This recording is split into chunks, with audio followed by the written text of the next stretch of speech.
1 in 5 U.S. adults have a mental illness of some kind in their lifetime. That is a very high statistic for a country to have for something that has been around for so long, and they still haven't even normalized it, so we don't even know completely the extremity of our population with a mental illness. Today we're going to talk about how we can better mental illness in the United States. First off, we're going to look at the statistics, where we're going wrong as a country with mental illness, and how to better our mental illness overall. First, the statistics. 17% of the youth from ages 6 to 17 have a mental illness of some kind, whether it's anxiety or depression or PTSD from whatever trauma they've had as a child. But that's where a lot of our suicides and school shootings have come from, is from a mental illness. Next, 37% of the LGBTQ plus community has a mental illness because they aren't accepted in society. We are doing better in accepting them, but we still haven't fully accepted the whole community and just allowing them to be themselves.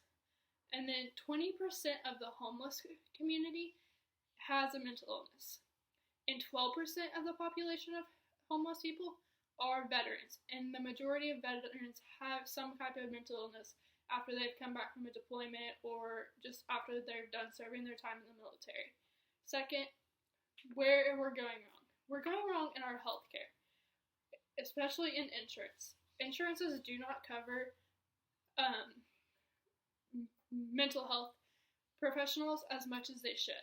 Most only cover about 50% of their fees, and that is pretty low compared to most insurances pay 80% for a primary care doctor. And if a person who has a underlying health condition that they're constantly going to the doctor for, or on prescriptions, they're not able to pay for the mental health. And I think in my opinion, most people that have an underlying condition have mental health problems. And I think mental health and physical health go hand in hand. In order to stay healthy, you have to be more positive, I think. And third, how we can do better. We can do better by bettering our insurances, allowing them to cover 80% of the mental health physicians, therapists. It would just be so much better if we could do that.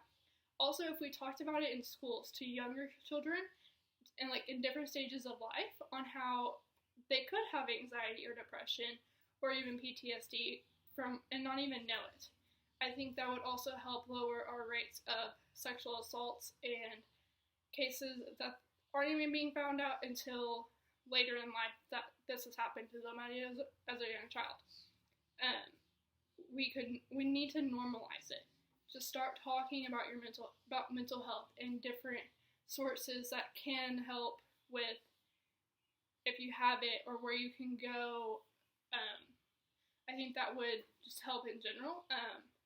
Most people don't even know that they have a mental illness until it's too late, or that's too far into deepness of what's going on in their life. But mainly I think what we could do is teach in schools.